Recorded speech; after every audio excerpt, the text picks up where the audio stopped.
Shalom, shalom, shalom bien-aimés, soyons tous bénis sous la grâce et la présence de notre Seigneur Jésus-Christ. Nous bénissons Dieu et surtout, bien-aimé, que Dieu te bénisse. Je sais que tu es avec le Seigneur et que Dieu est avec toi, quel que soit ce que nous sommes. Dieu, son désir, c'est d'être toujours à nos côtés. Et je peux le confirmer parce que tu as encore le souffle de vie. Le souffle de vie ne vient que de Dieu. Si nous sommes en vie, c'est parce que Dieu est toujours à nos côtés. Nous rendons gloire à notre Dieu, ce Dieu qui s'est souvenu de nous encore en ce jour. Il s'est souvenu de toi, il s'est souvenu de ta famille, il s'est souvenu de tout ce qu'il t'a donné, tes enfants. Gloire soit rendue à Dieu, le Dieu de l'éternité, le Dieu de tous les temps, le Dieu qui a dit et sa parole s'est accomplie. Tous les jours, nous expérimentons sa présence. Tous les jours, il y a quelque chose que Dieu accomplit dans la vie de tout un chacun. Et à travers cela, nous avons l'occasion d'ouvrir nos bouches et de bénir le Seigneur. Il a déclaré sur Israël et il a accompli. Le Dieu qui pardonne nos iniquités, le Dieu qui a compassion de son peuple. Il a encore compassion de nous en ce jour. Il a encore compassion de nous. Autour de nous, il y a le règne, il y a le climat de compassion. Parce que le Dieu qui nous a créés, il a compassion de nous. C'est pour cela que, bien-aimés, on peut aussi avoir grâce, oui, devant les hommes, parce que la compassion de Dieu autour de nous fait à ce que nous trouvons aussi grâce aux yeux des hommes. Nous trouvons grâce devant nos patrons, nous trouvons grâce devant des personnes qui sont au-dessus de nous, et aussi, nous qui cherchons des emplois et autres, par moments, à cause de la miséricorde de Dieu, nous trouvons grâce devant ces personnes. Et Dieu se manifeste. La gloire revient à notre Dieu. Sois béni en ce jour et surtout en ce début de la semaine, jour du 16, notre jour de rencontre par rapport à cette prière. Ce lundi qui marquait encore un autre jour dans notre parcours. Ce lundi 16 et 12 2024 qui marque encore une pause dans notre parcours pour nous amener à jeter un regard rétro, pour voir, parce que nous avons parcouru, bien aimé, 11 mois successifs et nous sommes au 12e mois. Cela nous permet de comprendre beaucoup de choses. Et je sais que tu es en train de comprendre beaucoup de choses. Le Saint-Esprit est en train de te faire comprendre beaucoup de choses. Il n'a pas manqué de te rappeler, il n'a pas manqué de te révéler, il n'a pas manqué de te faire comprendre, de te faire voir, parce que Dieu est fidèle. Il reste et garde sa fidélité. Bien-aimés, nous rendons grâce à Dieu. Nous sommes dans notre prière, comme je le disais tantôt, de midi. Donc nous prions à midi, et nous prions à 18h. Nous précisons ici les lundis, les mercredis, les vendredis. Quel que soit le genre d'image, sachez toujours que nous sommes en direct. Ça veut dire que vous pouvez toujours apporter vos suggestions dans les contacts que vous trouvez sur l'écran. Vous pouvez toujours apporter vos suggestions et nous sommes à l'écoute. Oui, toujours, le Seigneur garde quelque chose pour apporter une solution ou alors ce que le règne de la divinité a gardé pour nous par rapport à ce que nous devons avoir, ce que nous devons être. Béni soit l'Éternel de l'éternité en éternité. Le thème qui nous attire encore l'attention ici, bien aimé, notre thème, c'est la honte. Alors, nous voulons parler ici de la honte. La honte, c'est racine, ou alors sa racine. D'où vient la honte? Quelle est sa racine? Il y a toujours quelque chose qui attire notre attention à ce niveau. Par rapport aux choses que nous avons vécues, des choses qui sont autour de nous, des choses que nous avons expérimentées, parce que lorsqu'on parle de la honte, nous allons trouver que c'est peut-être drôle. Et bon nombre de personnes peuvent dire, mais nous sommes dans la prière de combat. Alors, pourquoi le mot honte? Et nous allons comprendre que, bien aimé, c'est un mot ou alors c'est quelque chose auquel nous devons combattre dans la vie. Mais nous allons aussi comprendre maintenant, quelle que soit la manière dont nous allons prendre ce mot, nous allons comprendre la manière par laquelle, ou alors le niveau par lequel le Seigneur a besoin que nous touchions par rapport à la honte. La honte dans la vie de l'homme, la honte, la source de la honte. Il y a quelque chose que nous devons combattre. Il y a quelque chose que nous devons se dresser par rapport à la honte. Oui, nous sommes dans notre session de combat. Nous combattons contre les esprits, nous combattons contre les dominations, les principautés, les esprits méchants. Et nous savons que lorsqu'on parle du combat, on regarde directement notre adversaire.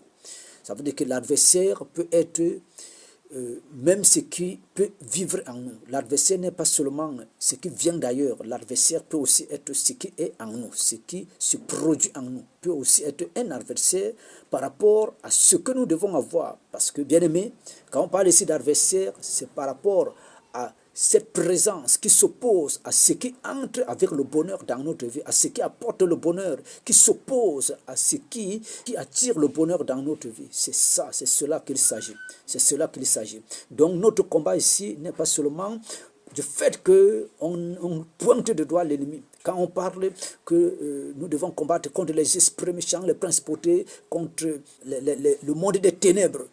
Oui, nous devons comprendre que, bien aimé, par moments, nous vivons les ténèbres sans le savoir. Nous vivons ces présences sans même le savoir. Nous les vivons.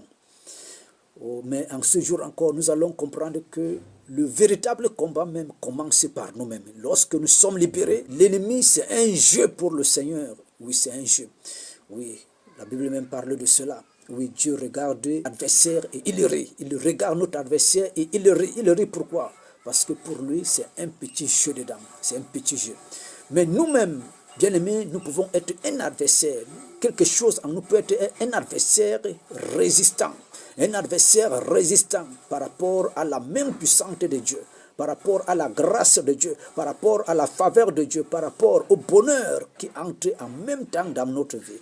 Que le Seigneur nous aide à sortir de là, que le Seigneur nous ouvre encore l'entendement afin de toucher au bout de doigt, afin de s'opposer, afin de comprendre à sa juste valeur ce qu'il faut toucher, ce qu'il faut s'écarter, ce qu'il faut absolument se libérer par la grâce que Dieu nous accorde dans le nom puissant de notre Seigneur Jésus-Christ. Donc, bien aimé, dans Genèse chapitre 2, dans ces versets 25, Genèse chapitre 2, qu'est-ce que la Bible dit? Nous lisons ici. L'homme et sa femme étaient tous deux nus et ils n'en avaient point honte. Donc, dans le jardin d'Éden, la Bible nous dit que l'homme et la femme étaient tous deux nus, mais ils n'avaient pas de honte. Il n'y avait pas la honte, mais pourtant, ils étaient nus. Ils étaient nus. Et que cette nudité n'était pas un signe de gloire. Tout simplement parce qu'ils étaient dans une certaine ignorance. Ils avaient encore les yeux fermés aux choses charnelles. Quand je dis aux choses charnelles, cela veut dire que regardez beaucoup de choses dans le sens spirituel. Donc, ils n'avaient pas honte. La honte vient de la chair. Donc, la honte, ce n'est pas un élément de l'esprit.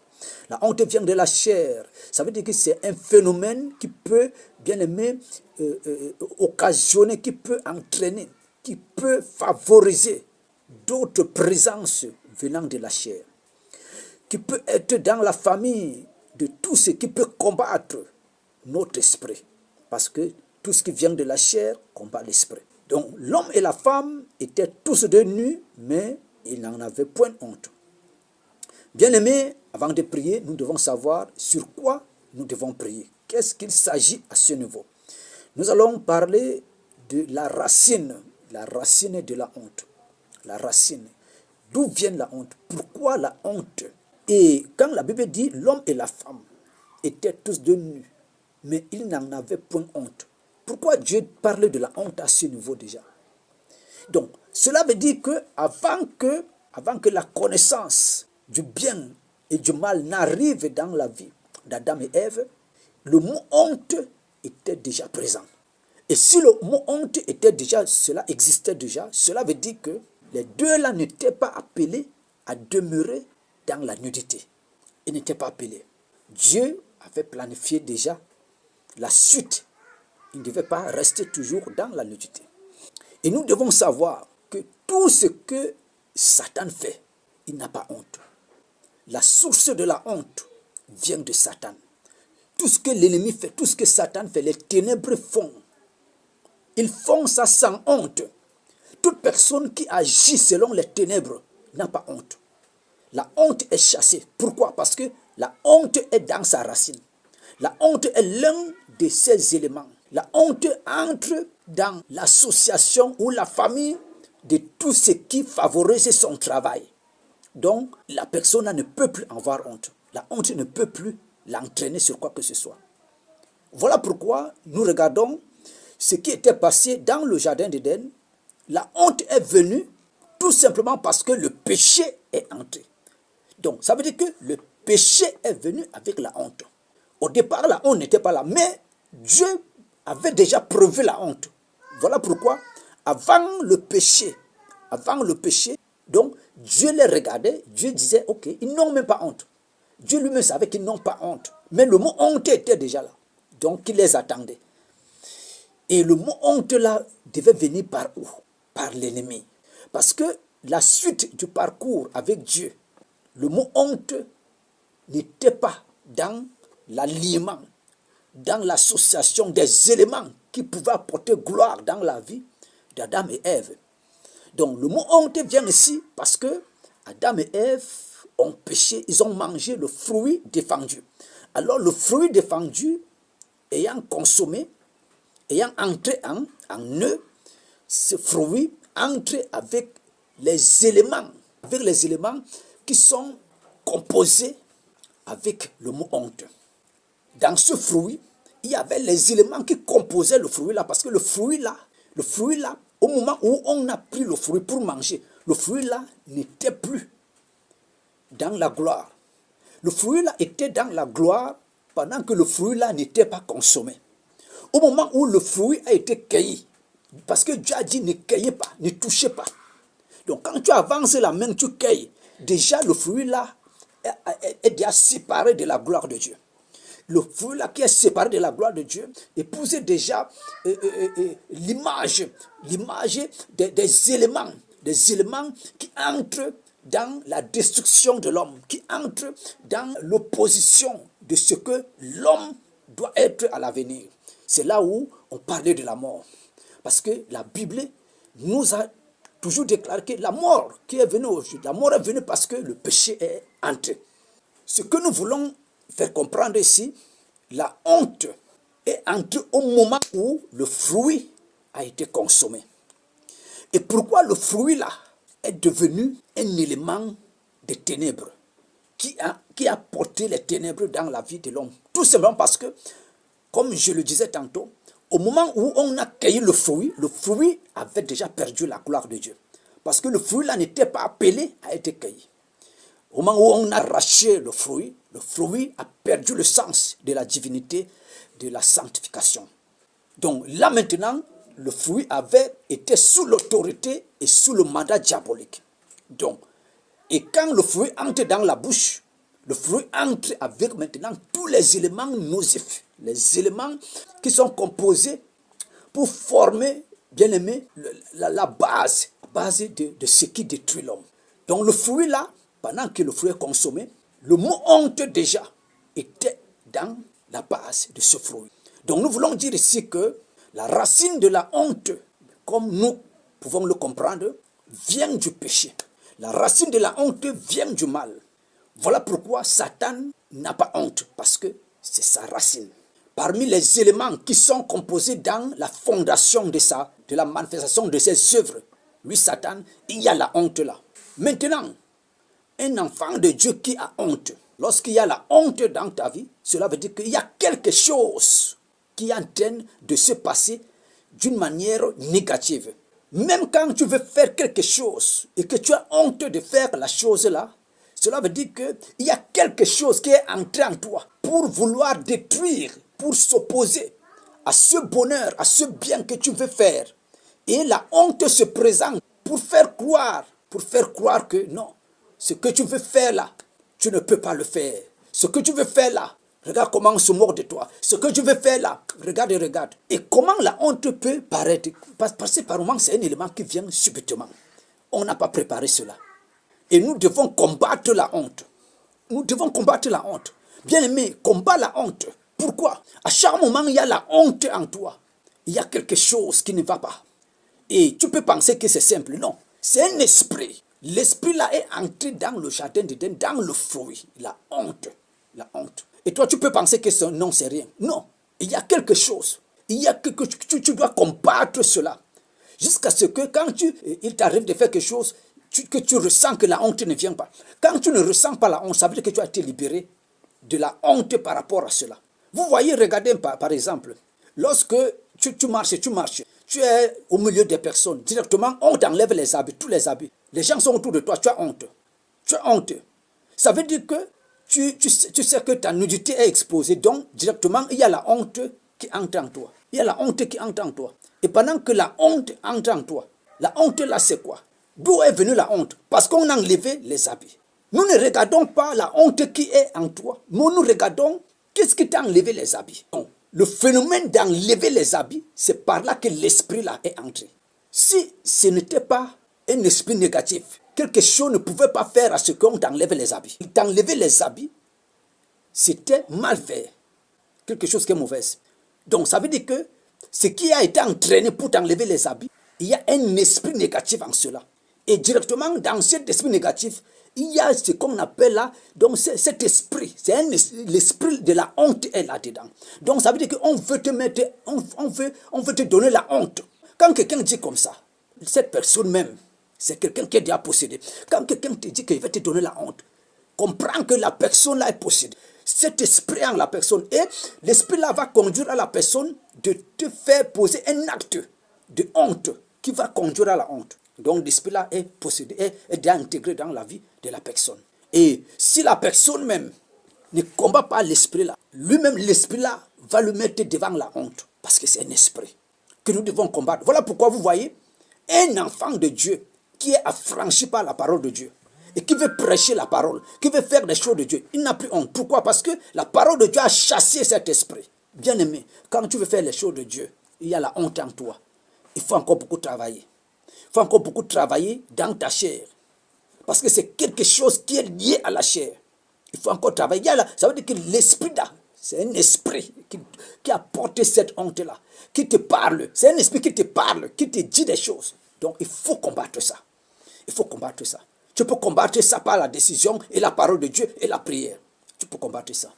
Et la honte, bien aimée, s'oppose à notre honneur. La honte vient pour nous rendre rien devant les hommes. Pour nous rendre rien devant les hommes.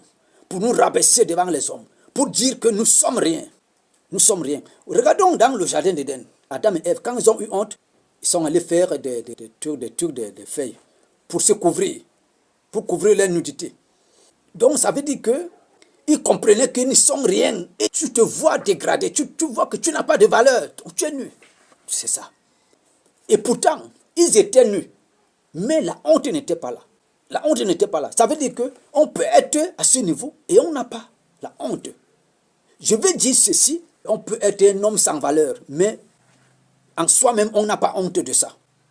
Pourquoi? Parce qu'on est lié à Dieu. On est lié à l'Esprit de Dieu. Donc, on peut ne rien valoir devant les hommes.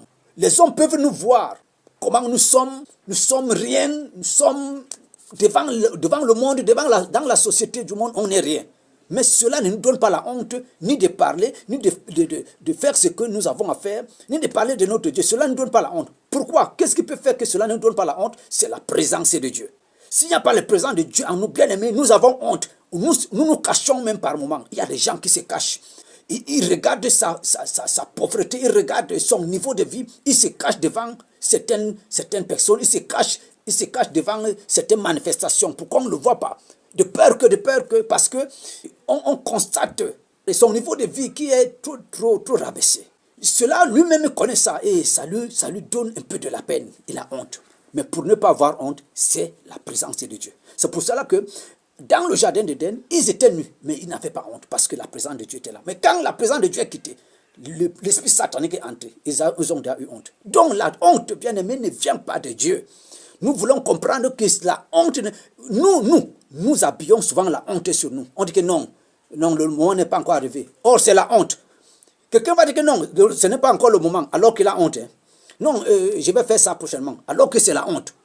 Au lieu de combattre ça, parce que c'est peut-être même le vrai moment, bien aimé, combat la honte, combat la honte.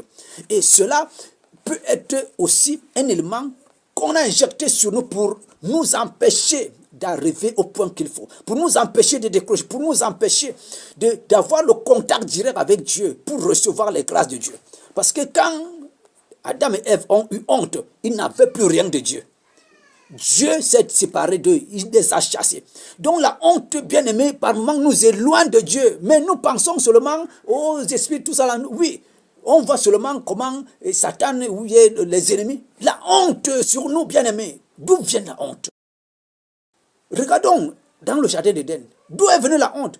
C'est par Satan. Donc c'est un élément que Satan apporte dans nos vies. C'est un élément que Satan met dans ta vie. Il te met la honte. Tu as honte même de ton mari parce que ton mari n'est pas d'argent. Tu as honte de ta femme parce que ta femme s'habille mal devant peut-être tes collègues.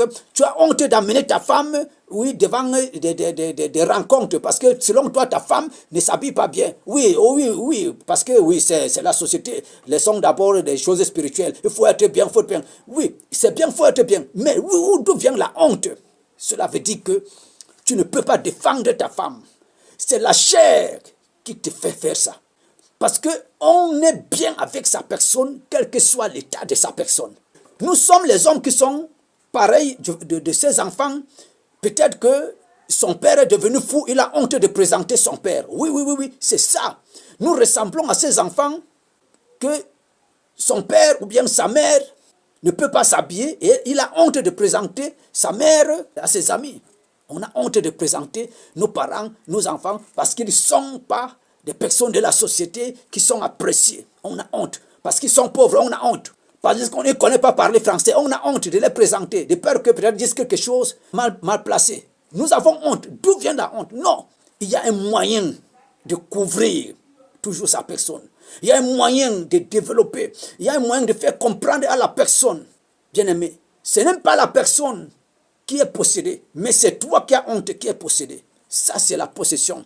Parce que tu peux régler ça autrement. Au lieu d'avoir la honte jusqu'à ce qu'on te demande de présenter ton parent, tu n'arrives pas parce que la honte, parce que ton père, il est, je ne sais pas, ou un clochard, je ne sais pas, parce que ton père est quoi? Il n'a pas les moyens, je ne sais pas. Non, bien aimé, nous devons combattre la honte. Nous devons combattre la honte. Et nous prions en ce jour, quelle que soit la provenance. Dans le jardin d'Éden, la honte est entrée par un fruit. Le fruit qui avait perdu la valeur de la sanctification, de la sainteté, a épousé les ténèbres. Et la honte est passée par là. Bien-aimé, je ne sais pas par quel moyen, par quel élément, la honte là est assise. Mais je sais une chose, la honte est toujours placée dans la chair. C'est la chair qui porte toujours la honte. La honte n'est pas dans le règne de l'esprit. L'esprit brise cela. L'esprit est au-dessus de cela. Alors nous prions en ce jour. Parce que tes ennemis ont décidé de te donner la honte. Et quand quelqu'un dit qu'il va te donner la honte, ce n'est pas autre chose que de te détruire. Et nous sommes sur le roc en ce jour. Nous sommes sur le roc en ce midi. Pour s'opposer à tout ce qui vient avec la honte dans notre vie. Ce que nos ennemis ont dit, les gens ont dit, les personnes ont dit, même nos amis. Quand ils disent qu'ils vont te donner la honte, ils deviennent déjà ton ennemi. Et ce jour, nous prions que quelle que soit la forme que quelqu'un va apporter ou va introduire la honte dans ta vie, que la honte la retombe sur lui au nom de Jésus. Que la honte la retombe sur elle au nom puissant de Jésus. Nous dévions la honte dans nos vies et ce qui se trouve en nous, cet esprit de honte, nous déclarons au nom de Jésus, tout genou fléchi et tout langue confesse qu'il est le Seigneur, le roi de gloire, que la honte disparaît, que la honte part. Nous libère au nom de Jésus.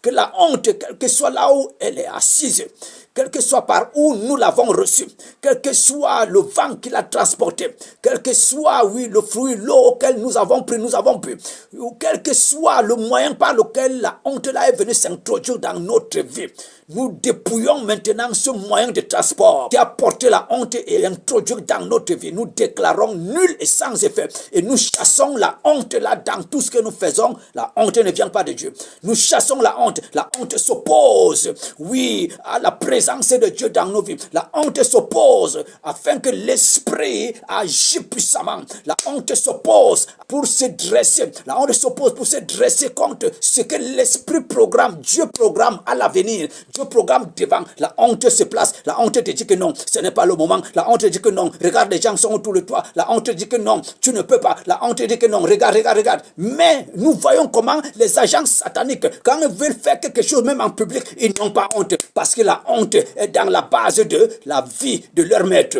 La honte est l'un des éléments qui composent la racine, oui, des ténèbres. Mais nous devons combattre la honte. Nous devons combattre, ça ne doit pas arriver. Et si quelque chose nous amène à être à ce niveau, ça veut dire que, oui, des hommes vont nous voir que nous sommes rien. Que la honte ne soit pas sur nous. Pourquoi? Parce que nous sommes avec Dieu. Si la honte n'est pas avec nous, nous sommes avec Dieu. Ça veut dire que nous sommes avec Dieu. La honte, par moment, remplace un autre Dieu dans notre vie. Qui est en train de te parler? Qui est en train de te dire que non, ne fais pas ceci. Non, non, non, non. Vois. Or, Dieu n'est pas en train de me dire quelque chose. Dieu n'est pas en train de te dire quelque chose. C'est la honte qui est en train de te parler. C'est un esprit. C'est un esprit. Mais je prends ce jour, j'abats la forteresse de cet esprit dans ta vie. Oh, lève-toi et combat cet esprit dans les pensées, dans les paroles, dans les actions, dans les manifestations. Combat cet esprit. Si quelqu'un te dit, je vais te donner la honte, dis-lui que c'est toi que la honte là va s'abattre. Parce que c'est un esprit démoniaque, c'est un autre Dieu qui te parle. Il te dit que non, tu ne peux pas maintenant. Oui, regarde là, regarde, il te montre ton niveau de vie qui est trop bas. Tu ne peux pas entrer ici là. Il te donne la honte. Regarde comment tu es habillé. Oui, par moment, nous sommes même habillés comme ça. Dieu, il connaît comment nous sommes habillés. Mais pourquoi nous entrons dans cet endroit étant habillés comme ça? Il faut que l'Esprit de Dieu soit avec nous parce que nous marchons selon l'Esprit. Ça veut dire que nous pouvons avoir la chose là sans être habillés comme les autres, comme on a déclaré, parce que nous n'avons pas le niveau, nous n'avons pas les moyens de s'habiller comme on a déclaré comment on doit s'habiller pour entrer là. Mais la honte ne doit pas nous empêcher. Nous devons dire que nous sommes avec Dieu. Et pour ne pas avoir la honte, il faut que c'est l'Esprit de Dieu qui te possède. Et nous prions à ce jour que quelque chose que nous sommes en train de faire à chaque moment, que nous sommes face à une situation, que l'Esprit de Dieu te possède. L'Esprit de Dieu te possède. L'Esprit de Dieu te possède pour que la honte ne vienne pas s'opposer. La honte ne vient pas s'opposer. Au nom puissant de Jésus, nous bannissons l'esprit de honte. Nous bannissons l'esprit de honte. Nous bannissons l'esprit de honte. Nous renvoyons l'esprit de honte dans son royaume. Au nom de Jésus, nous chassons l'esprit de honte. Et nous déclarons en ce moment le Saint-Esprit prendre autorité entièrement dans la vie des enfants de Dieu, dans le nom puissant de Jésus. Je transmets cela dans ta vie, je transmets cela dans ta vie, je transmets cela dans ta génération, je transmets cela autour de toi. Et tout ce que tu fais, c'est l'Esprit de Dieu qui te conduise. La honte ne trouve plus la place au nom de Jésus. Et à chaque moment que tu peux faire, que tu veux faire, que tu dois faire, que le courage te saisit, l'esprit du courage, l'esprit du courage, l'esprit du courage. Oui, parce que beaucoup de gens ont perdu le courage.